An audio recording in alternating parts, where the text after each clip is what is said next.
안녕하세요. 구름이입니다. 구독과 좋아요 부탁드립니다. EAFC24의 선수 등급이 업데이트되었으며 특정 선수의 등급이 눈에 띄게 업그레이드되었습니다. 김민재, 엔조 페르난데스, 가브리엘 마르티넬리 같은 선수들은 최근 인상적인 활약을 보여주며 피파 23에 비해 상당한 평점 상승을 받았습니다. EAFC24는 EA의 새로운 축구 비디오 게임 브랜드로 출시되는 첫 번째 타이틀입니다.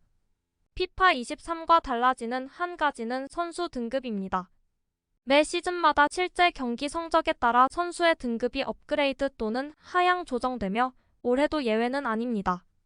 얼티밋 팀에서 선수는 브론즈, 실버 또는 골드 카드로 등급이 매겨집니다. 실버 플레이어는 65점 이상, 골드 카드는 75점까지 등급이 매겨집니다. 한국인 센터백 김민재는 2022년에야 나폴리에서 영입했지만 올 시즌 최고의 영입 중 하나임을 증명했습니다.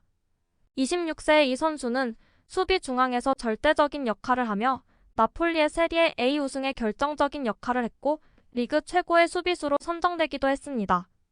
김민재는 피파 23에서 79점을 받았지만 플러스 5점이라는 높은 평가를 받으며 올해 가장 높은 평점을 받은 센터백 중 한 명이 되었습니다.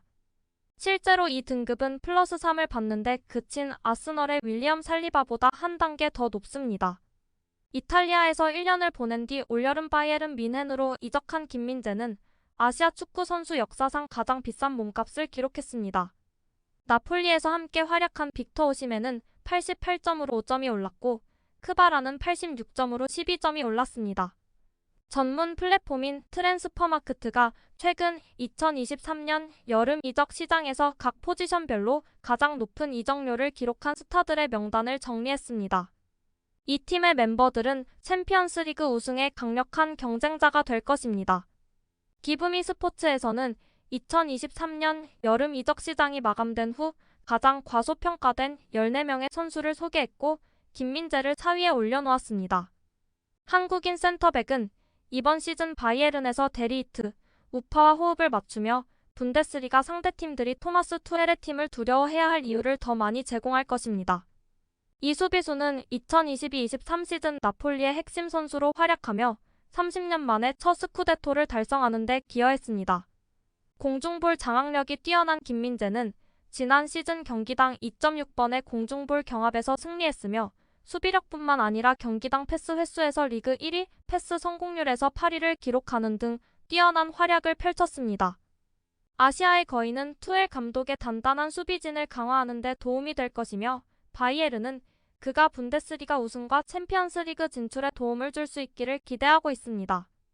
수비수이기 때문이든 화려한 이름이 아니기 때문이든 전 페네르바체 스타는 영리한 사업가이며 그가 마땅히 받아야 할 존경을 받을 수 있도록 알리안츠 아레나에서 플랫폼을 제공받을 것입니다. 2순위에서 3위엔 아약스에서 아스날로 이적한 주리엔 팀버가, 2위엔 아인트라흐트에서 PSG로 이적한 콜로 무아니가, 1위엔 비아레알에서 AC 밀란으로 1,700만 파운드에 이적한 사무엘 추쿠에제가 차지했습니다. 발롱도르 수상 후보로 메시, 홀란드, 음바페가 유력한 수상 후보로 거론되고 있습니다. 리오넬 메시는 카타르 월드컵 우승을 이끌어 올해 발롱도르에서 많은 영향을 미칠 것입니다. 아시아 수비수 최초로 30인 후보 명단에 이름을 올린 김민재는 몇 위까지 올라갈까요? 영국의 90민의 기자들은 임의로 순위를 매겼고 수상은 리오넬 메시를 지목했습니다.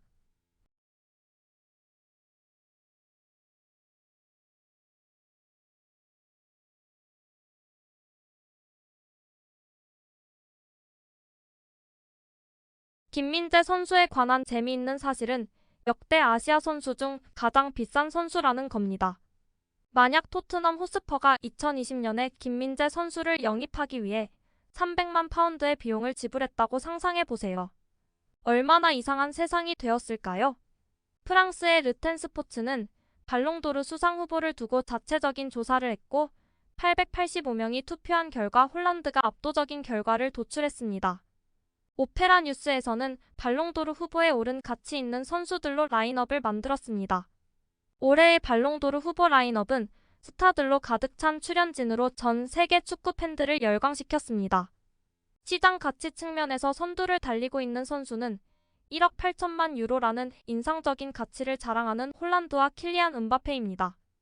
윙어에는 비니시우스와 부카요 사카가 지난 시즌 뛰어난 활약으로 팬들을 매료시키며 가장 유력한 후보로 떠올랐고, 미드필더에는 자말 무시알라, 주드 벨링엄, 로드리가, 수비 라인에는 그바르디올, 루벤 디아스, 김민재가 이름을 올렸습니다. 인터 밀란에서 뛰어난 시즌을 보낸 후 후보에 오른 뛰어난 골키퍼 안드레 오나나가 라인업을 완성합니다. 대한민국 국가대표인 손흥민은 2022-2023 시즌 동안 꽤 힘든 시즌을 견뎌냈고, 해리케인을 대신해 주장직을 맡게 된 후 21-22 시즌의 모습을 재현하고자 합니다. 금요일 밤에 오키프 에이전트는 N17에서 손흥민의 미래에 대한 몇 가지 소식을 전했습니다. 토트넘은 주장 손흥민의 계약 연장을 모색하고 있으며 이미 비공식적인 대화가 진행 중입니다. 손흥민은 상업적으로 금광과 같습니다. 2025년에 계약이 만료되는 31세의 손흥민을 토트넘이 연장 계약으로 묶어두고 새로운 조건으로 보상을 주려 한다고 하네요. 손흥민은 올 시즌 4경기에서 3골을 넣었고, 크리스티안 로메로, 제임스 매디슨과 함께 토트넘의 핵심 3인방 중 한 명으로 감독의 극찬을 받고 있습니다. 손흥민은 중앙에서 뛰든 와이드에서 뛰든 모든 특성을 갖추고 있습니다. 손흥민은 어떤 시스템에서도 뛸 수 있지만 우리가 플레이하는 방식에 가장 이상적입니다. 제게 리더십을 발휘할 위치에 있는 3명의 선수가 경기 당일뿐만 아니라 매일 말과 행동으로 그 책임을 받아들이는 모습은 저에게 무엇보다도 큰 힘이 됩니다. 오키프의 말처럼 일이 진행되고 있으면 토트넘 탈출을 원하는 팬들에겐 재앙과 같은 결과가 올 수도 있겠네요. 마지막으로 풋볼 365에서는 득점 기대값에 대한 순위를 예측했습니다. 에반 퍼거슨, 손흥민, 황희찬의 수치는 같지만 예상 득점의 수치에서 차이를 보여 순위가 갈렸습니다. 벌리전에서 3골을 넣으며 평균 득점 1.4점을 기록했습니다. 완장은 그에게 어울리는 것 같습니다. 구독과 좋아요는 제작하는 데 큰 힘이 됩니다. 감사합니다. 다음에 또 보아요.